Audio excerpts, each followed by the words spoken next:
The worn park bench, nestled beneath a sprawling oak, had become Daniel's silent confidant.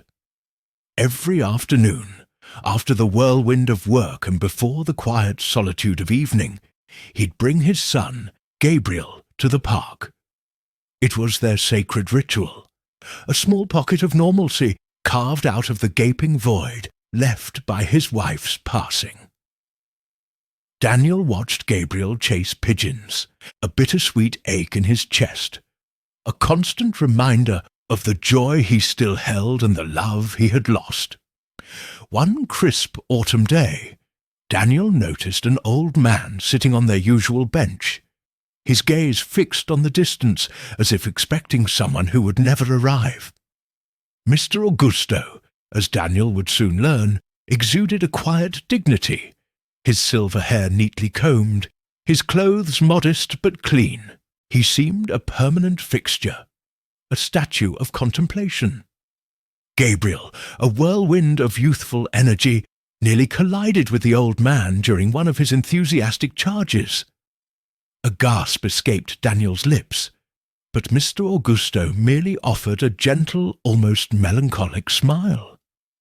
"Careful there, young man." Mr. Augusto's voice was soft, raspy with age. That small moment, a near miss, sparked their first conversation. Daniel, apologetic and a little flustered, introduced himself and Gabriel. Mr. Augusto nodded, his eyes holding a depth that suggested a lifetime of stories. From that day forward, Daniel started bringing an extra cup of coffee, always black, just as Mr. Augusto preferred, and placed it silently beside him on the bench. It was a small, unspoken gesture of companionship. Mr. Augusto was a man of few words, yet his presence was comforting. He often mentioned living alone, a fleeting reference to a daughter who was very busy, with her own life. Daniel, in turn, found himself opening up, sharing the quiet struggles of single parenthood, the balancing act of grief and responsibility, the constant effort to be both mother and father to Gabriel. Mr. Augusto listened, his gaze unwavering, a silent anchor in Daniel's turbulent sea of emotions. One afternoon, as Daniel recounted a particularly challenging day, Mr. Augusto reached out, his hand gently patting Daniel's arm. "You have a beautiful heart, Daniel," he murmured, his eyes misting slightly. "Not many people see the world with such kindness anymore." Those words, simple yet profound, resonated deep within Daniel, a balm to his weary soul. Then came the unexpected downpour. The sky, a clear blue just moments before, unleashed a sudden deluge. Without a second thought, Daniel shrugged off his own jacket and draped it over Mr. Augusto, shielding him from the cold, unexpected rain. Mr. Augusto, usually so composed, looked up at Daniel, his eyes wide with surprise, then welled with unshed tears. "No one," he began, his voice thick with emotion, "no one has cared for me like that in a very, very long time." The confession hung in the air, a testament to a loneliness Daniel could only begin to imagine. From that moment, their bond deepened. Gabriel, with the innocent wisdom of a child, began calling him Grandpa from the park, a title Mr. Augusto embraced with a gentle, enduring smile. The park bench was no longer just a place of routine. It had become a sanctuary of an unexpected friendship, a silent testament to the human need for connection. As weeks turned into months, Daniel began to notice a subtle shift in Mr. Augusto. The old man, once a picture of quiet endurance, now seemed to tire more easily, his steps a little heavier, his shoulders a little more stooped. His gaze, though still kind, held a new, distant quality, as if he were looking through Daniel rather than at him. Daniel, ever observant, would offer a concerned inquiry about his well-being, but Mr. Augusto would simply wave it off with a gentle smile, attributing his growing frailty to the inevitable march of time. "Just getting old, my boy," he'd say, a hint of resignation in his voice. "It happens to us all." Yet Daniel couldn't shake the feeling that it was more than just age. More often now, Daniel would catch Mr. Augusto gazing intently at a small yellowed photograph he kept tucked away in his wallet. It was faded with time, its edges softened by countless touches, the image within barely discernible. Mr. Augusto would hold it carefully, his thumb gently tracing the outlines of what Daniel presumed were figures, a wistful, almost sorrowful expression clouding his face. Daniel, always respectful of the old man's privacy, never dared to ask about the picture, sensing it held a deeply personal story, a memory too fragile to disturb. He wondered about the lives captured in that faded sepia tone, the stories they held, and the echoes they left in Mr. Augusto's quiet solitude. Then, one morning, the park bench was empty. Daniel arrived with his customary 2 coffees, only to find Mr. Augusto's usual spot vacant. A pang of worry shot through him. The next day the same, and the day after that. Gabriel too noticed his grandpa from the park was missing. His innocent questions, "Where's Grandpa Augusto, Daddy?" only deepening Daniel's growing concern. Each passing day without seeing the familiar figure gnawed at Daniel. He felt a profound sense of unease, a knot tightening in his stomach. He considered asking around, perhaps at a nearby shop, but he knew so little about Mr. Augusto's life beyond their park encounters. Just as Daniel was about to succumb to a heavy sense of dread, believing Mr. Augusto might never return, a sleek black car, one Daniel had never seen in their quiet neighborhood, pulled up beside the park bench. The windows were tinted, obscuring the occupants, adding to the vehicle's air of mystery. A moment later, the rear door opened, and out stepped Mr. Augusto, looking uncharacteristically formal in a crisp suit, accompanied by a stern-faced driver. He seemed different, almost regal, yet his eyes still held that familiar, gentle warmth when they met Daniel's. Mr. Augusto approached, a faint, knowing smile playing on his lips. "Daniel, my boy," he said, his voice a little stronger than Daniel remembered. "I knew you'd be here." He paused, his gaze sweeping over the familiar park, the bench, and finally settling back on Daniel. "Sometimes," he began, his words slow and deliberate, "sometimes you have to close chapters before opening new ones. Life has a way of guiding us, even when we don't understand the path." Daniel listened, perplexed, a strange mix of relief and confusion washing over him. What did he mean by closing chapters? As Mr. Augusto prepared to re-enter the car, he turned back to Daniel, his eyes holding a solemn intensity. "If one day," he instructed, his voice low but clear, "if one day someone comes to you and says they know me, just listen. Listen with your heart, Daniel. You'll know what to do." With that cryptic message, he offered a final, bittersweet smile, a gesture that seemed to carry the weight of a farewell. He stepped into the black car, and with a soft hum, it glided away, disappearing as quickly and mysteriously as it had appeared. Daniel stood there, a coffee still warm in his hand, a profound sense of confusion and an unexplainable premonition settling deep within his soul. The park, once a place of simple comfort, now felt charged with an unspoken mystery. Days turned into weeks, and the image of Mr. Augusto disappearing into the black car remained etched in Daniel's mind. The cryptic words, "If one day someone comes to you and says they know me, just listen," replayed constantly, a puzzling echo in the quiet of his thoughts. He continued his routine, bringing Gabriel to the park, but the bench felt emptier, the conversations less vibrant without Mr. Augusto's gentle presence.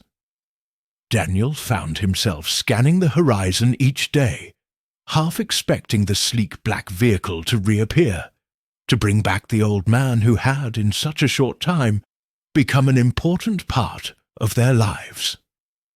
Gabriel, too, often looked towards the empty bench, a silent question in his young eyes that Daniel couldn't answer.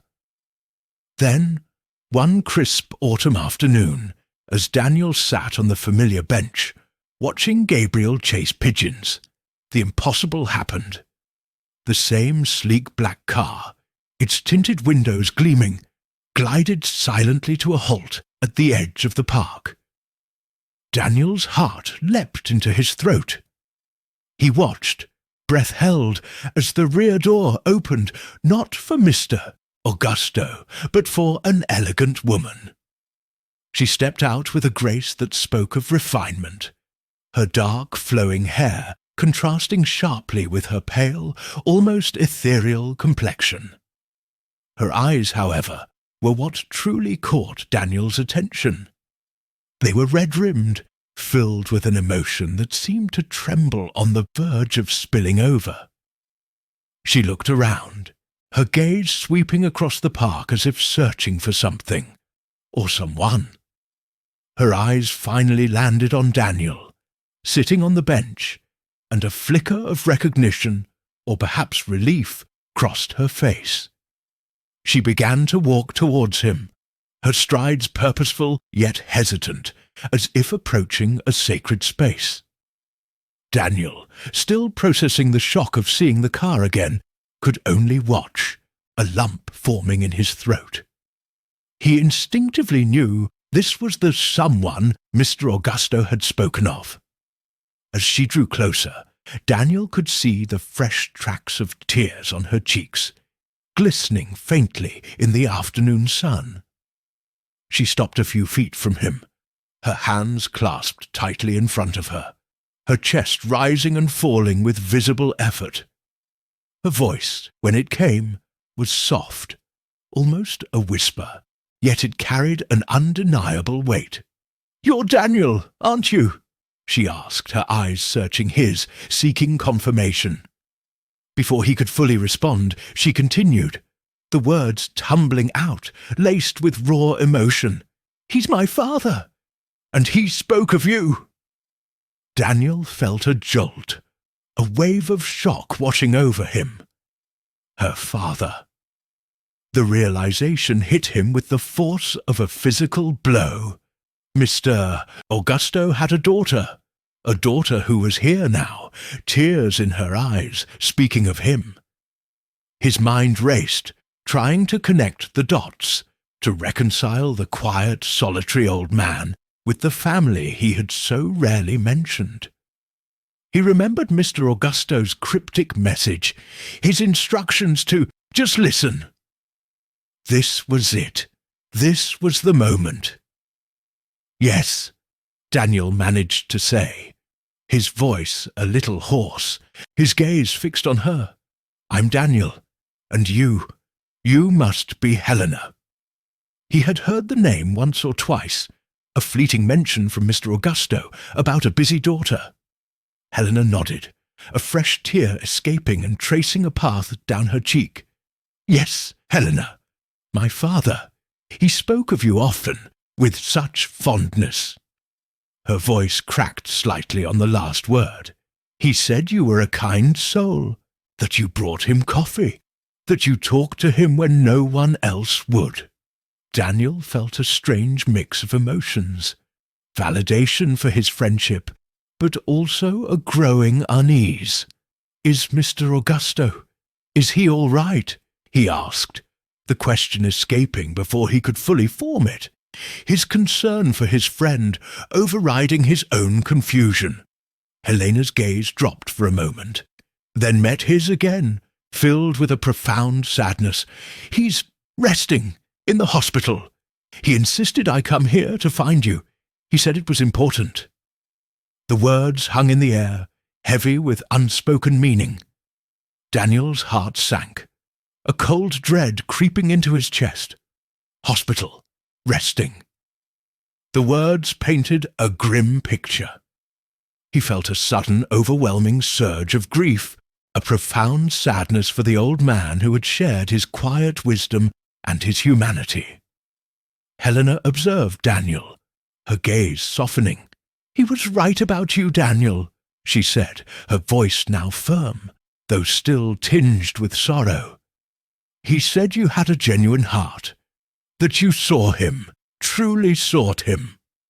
Her father's words, through her, confirmed a connection that Daniel had cherished, a bond forged in simple acts of kindness, now revealed to be far more significant than he could have ever imagined. Helena's words hung in the crisp park air, a heavy truth settling around Daniel. He had seen Mr. Augusto, yes, but he had never fully understood the depth of the man's solitude, or the immense impact his simple presence had made. Helena began to explain, her voice hushed, painting a picture of a man who had retreated into himself after the loss of his beloved wife. Her mother's passing had left a void so profound that Mr. Augusto, once a vibrant and engaged individual, had slowly and almost imperceptibly detached from the world around him. He had become a shadow of his former self, a silent inhabitant of his large, empty home. He was always a reserved man, Helena confessed, her eyes tracing the lines of the park bench where her father and Daniel had spent countless hours.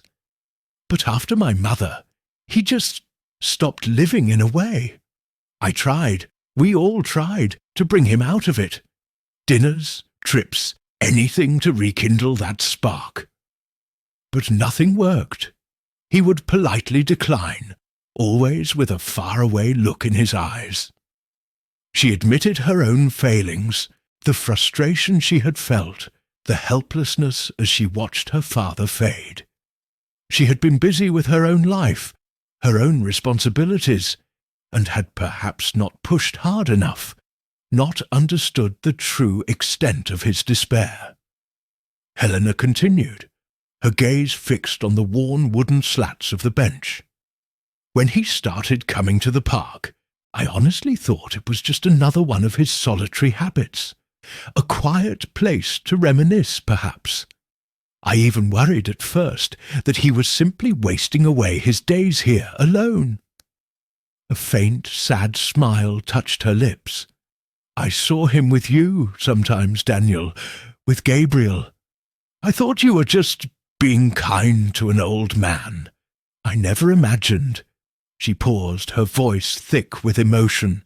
"I never imagined he was finding life again through you." Daniel listened, a profound sense of wonder washing over him. He reflected on their shared moments, the quiet conversations, the comforting silences, the laughter with Gabriel. He had simply been himself, offering a genuine connection, unaware that these small acts were rebuilding a broken spirit. He had never sought to be anything more than a friend, a listening ear, a source of warmth in Mr. Augusto's seemingly cold world. The thought that he had, inadvertently, brought solace and a renewed sense of purpose to the old man was overwhelming. Helena reached out, her fingers gently touching the backrest of the bench, a silent acknowledgement of her father's presence, his lingering essence. "He told me," she began again, her voice softer now, imbued with a deep reverence. "He told me from his hospital bed, 'When I'm gone, I want you to find the man who gave me back faith in people.' the man who reminded me what it felt like to be seen, to be heard, to be cared for without expectation. The weight of Mr. Augusto's words, relayed through Helena, pressed down on Daniel. He felt a lump form in his throat, his eyes beginning to sting. He had never sought recognition, only offered companionship, and to hear that his simple gestures had meant so much, had resonated so deeply within the old man's soul, was truly humbling. It was a testament to the power of human connection, a stark reminder that sometimes the smallest acts of kindness can leave the most indelible marks. Helena looked at Daniel then, and for the first time, a genuine, albeit still pain-tinged smile bloomed on her face. It was a smile mixed with admiration, with sorrow, and with a nascent understanding. She recognized the sincerity in Daniel's eyes, the quiet strength that her father had so clearly seen. The bond between them, though newly formed, already felt ancient, woven from the threads of Mr. Augusto's quiet wisdom, and Daniel's unassuming kindness. Helena's smile, though still tinged with the sadness of her father's condition, conveyed a profound sense of gratitude. She extended her hand towards Daniel, a gesture not of formal introduction, but of heartfelt thanks. "Daniel," she began, her voice steadying, "I cannot thank you enough for what you did for my father, for simply being there. And now I have another favor to ask of you, if you would be so kind." Daniel, still absorbing the emotional weight of her words and Mr. Augusto's message, nodded slowly. His own heart swelled with a mixture of sorrow and a quiet pride. "Anything, Helena," he replied, his voice a little hoarse. "Anything at all." He meant it. For Mr. Augusto, for the man who had become a quiet fixture in his life, he would do whatever was asked. Helena reached into the elegant leather folder she carried, her movements deliberate. She retrieved a stack of papers, then a folded, slightly yellowed letter, and finally the small faded photograph that Daniel recognized instantly. It was the very picture Mr. Augusto had so often gazed upon, its edges softened by countless touches. Helena carefully placed them on the bench between them, pushing them gently towards Daniel. "My father," she explained, her gaze falling upon the photograph. "He wanted you to have these, especially this." She indicated the letter, which had Daniel's name meticulously written on the front in a familiar, firm script. Daniel's hand trembled slightly as he reached for the worn envelope. The paper felt delicate beneath his fingertips, a tangible link to his dear friend. He looked at Helena, his eyes silently asking for permission. She nodded, a soft, encouraging gesture. With a deep breath, Daniel carefully broke the seal and unfolded the letter. The handwriting was unmistakably Mr. Augusto's, neat and precise, yet imbued with a certain character that spoke of a life well lived, of stories untold. He began to read, his voice a low murmur, the words echoing in the quiet park. "My dearest Daniel," the letter started, and Daniel felt an immediate pang in his chest. "I write this knowing that by the time you read it, I will likely be on a different journey. My heart is full, not with sadness, but with a profound gratitude. You, my young friend, brought light back into my world when I believed it had gone dark forever. You listened without haste, you saw me without pity, and you offered a companionship that healed wounds I thought were beyond repair." Daniel's eyes welled up as he continued, the words painting a vivid picture of Mr. Augusto's inner world. You taught me, through your simple, honest kindness, that human connection is the most precious gift. You and little Gabriel, my grandpa from the park, a title I cherished more than any other. You reminded me of the joy of living, of watching the world through innocent eyes, and of the profound beauty in everyday moments. The letter continued, and a new directive emerged, one that surprised Daniel. My daughter Helena, she is a good woman, Daniel. But life, with its demands and its relentless pace, has made her forget the quiet art of presence, the profound importance of simply being there. She sees the world through the lens of achievement, of doing, rather than of feeling and connecting. I ask you, my friend, to help her remember, to help her understand what it means to truly see someone, to listen, to care without expectation or agenda. Mr. Augusto's final words resonated with a powerful plea. I entrust her to your friendship, Daniel, not with promises, not with interests, but with an eternal gratitude for the man who brought me back to life. Care for her as you cared for me with that beautiful heart of yours, and know that I will be watching from wherever my next journey takes me, with a smile. Daniel finished reading, his voice barely a whisper, his own eyes now brimming with unshed tears. The raw honesty of Mr. Augusto's words, the depth of his gratitude, had pierced through him, leaving him profoundly moved. Beside him, Helena sat silently, her shoulders shaking almost imperceptibly, tears streaming down her face, glistening in the afternoon sun.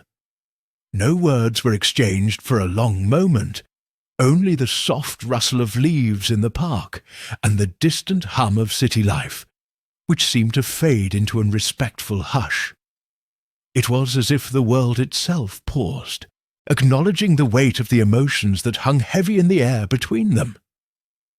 Helena finally broke the silence, her voice thick with emotion, yet clear. My father, he truly saw you, Daniel. He spoke of your kindness, your unwavering spirit, your ability to make him feel seen again. He said you reminded him of the best parts of himself, the parts he thought he'd lost. Her words were a testament, echoing the sentiments in the letter, cementing the profound impact Daniel had unknowingly made. Another wave of silence enveloped them, not an awkward one, but a comforting, understanding quiet that solidified the unspoken bond forming between them. It was a shared moment of grief, respect, and a dawning realization of the legacy Mr. Augusto had left behind. Daniel folded the letter carefully, placing it back into the envelope alongside the photograph. He held them gently, these precious artifacts of a friendship that had transcended age and circumstance. Helena, after a moment, took a deep, shuddering breath, as if steeling herself. She glanced at her watch, her expression shifting slightly from raw emotion to a more focused urgency. Daniel, she began, her voice regaining some of its earlier composure, though still tinged with sorrow. There's something else. My father, he asked to see you. Today, he insisted. He said he wouldn't rest until he could speak with you one last time. A jolt went through Daniel. The thought of seeing Mr. Augusto, of having this final conversation, brought a fresh surge of emotions. Hope, sorrow, a desperate need for closure. He didn't hesitate. Of course, he said, his voice hoarse. I'll go right now. Helena nodded, rising gracefully from the bench. I'll take you, she offered, already moving towards the waiting black car. He's at St. Jude's Hospital. The journey to the hospital was a silent one. Helena navigated the city streets with practiced ease, her gaze fixed on the road, occasionally glancing at Daniel. Daniel sat beside her, the envelope clutched in his hand, the words of Mr. Augusto's letter replaying in his mind. The city outside the window blurred into a kaleidoscope of buildings and traffic, but Daniel barely registered it.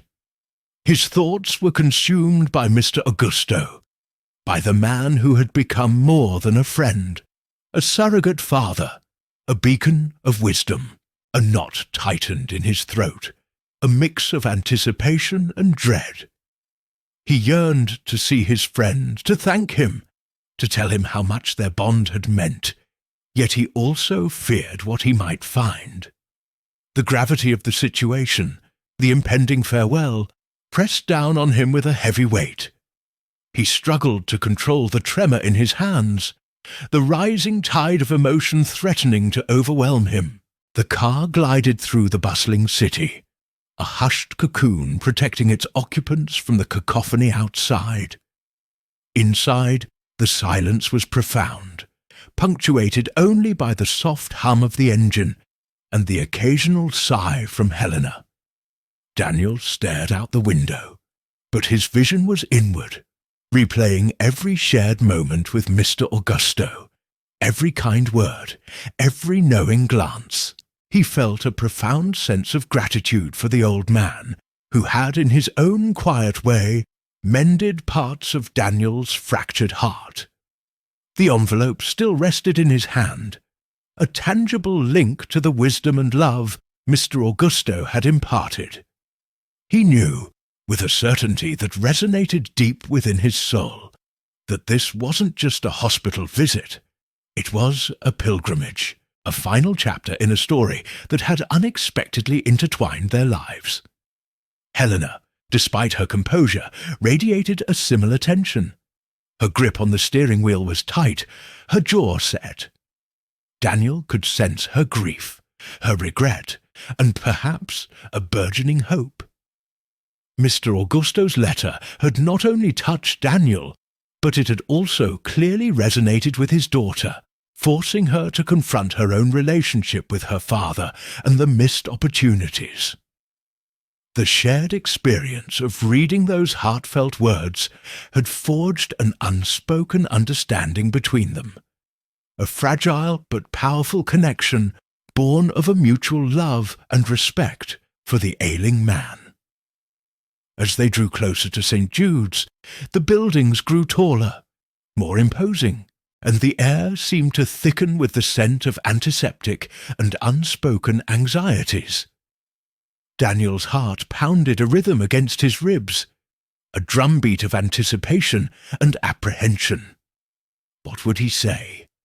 How would he convey the depth of his feelings, the immense impact Mr. Augusto had made on his life and on Gabriel's? The simple act of bringing an extra coffee, of offering a jacket in the rain, had spiraled into something far greater, a testament to the profound power of human connection.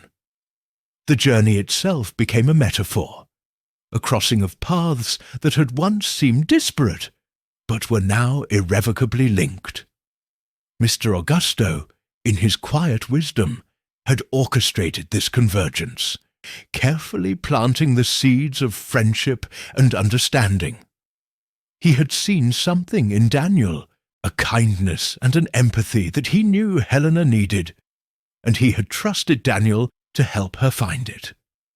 This meeting, this shared drive to his bedside, was not merely a coincidence, but the culmination of Mr. Augusto's carefully laid plans, a final act of love for both his daughter and his park bench friend.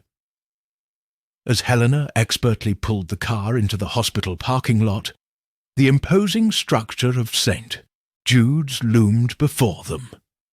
The gentle hum of the engine ceased, plunging them back into a silence that was now charged with the immediacy of their destination. Daniel took a deep breath, trying to steady himself. This was it, the moment of truth. He looked at Helena, a silent acknowledgment passing between them. Their lives, once strangers, were now woven together by the threads of Mr. de Augusto's affection and his enduring legacy.